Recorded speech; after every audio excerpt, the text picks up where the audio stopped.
Imagine your life savings couldn't buy a loaf of bread. That wasn't a nightmare in 1923 Germany. It was a Tuesday afternoon. We're about to dissect the single greatest economic catastrophe of the 20th century. This isn't just a story about money losing value. It's a story about how a government's desperate choice destroyed the fabric of society. Stay with me, because understanding this disaster is your secret weapon for the source paper. The roots of the rot grew long before the wheelbarrows of cash. When the guns of August roared, the Kaiser made a colossal gamble. He refused to raise taxes to fund the war. Instead, the government simply printed money, expecting to win and loot the losers. Spoiler alert, they didn't win. By 1918, Germany was broke, but the printing presses never stopped. Here comes the first dopamine spike. The Treaty of Versailles didn't just hurt feelings. It demanded reparations fixed in gold, not paper. The final bill was a staggering 132 billion gold marks. Think of it as having a credit card bill in dollars, but your job pays you in monopoly money. The Weimar government faced an impossible trinity of doom. They couldn't tax the starving population without sparking a communist uprising. They couldn't refuse to pay the Allies or France would invade again. So they chose the third option: accelerate the printing presses to light speed. Let's pause for a micro-reveal. By 1923, 300 paper mills worked 24/7 just to supply the ink.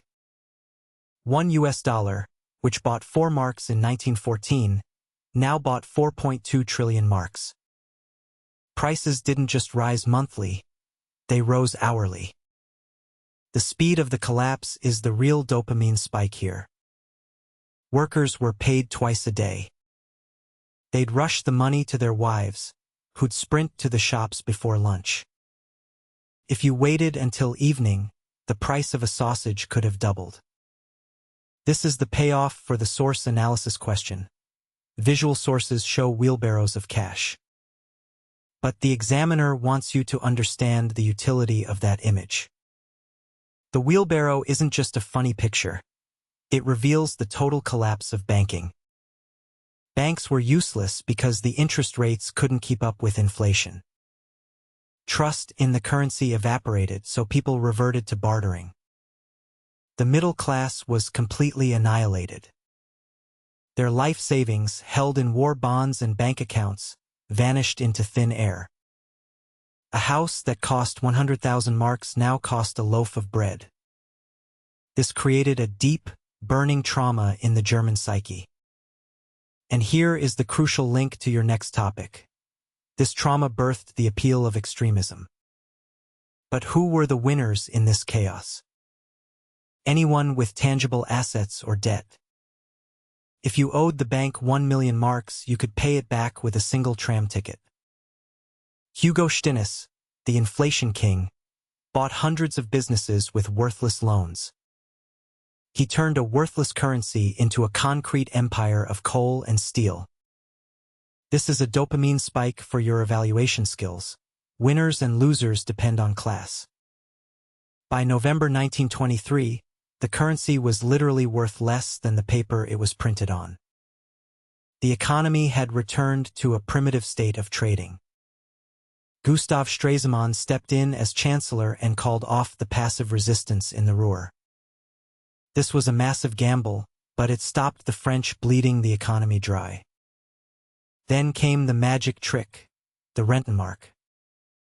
The Rentenmark wasn't backed by gold, because Germany had none. It was backed by a mortgage on all the agricultural and industrial land in Germany. This is the psychological payoff. Money is just a story we all agree to believe.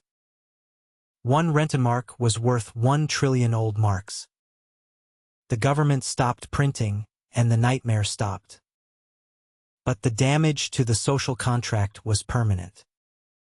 The people who had believed in saving, in law, in democracy were ruined. The people who had gambled and broken the rules were rich. This inversion of morality poisoned the Republic. When the Great Depression hit in 1929, Germany was already a trauma patient. The memory of 1923 meant any new economic crisis triggered pure panic. Hitler exploited this fear masterfully. He promised a currency that would never inflate again, backed by discipline, not gold. So, when you see a source about hyperinflation, don't just talk about prices. Talk about the destruction of trust, the death of the middle class, and the birth of tyranny. Save this before your exam.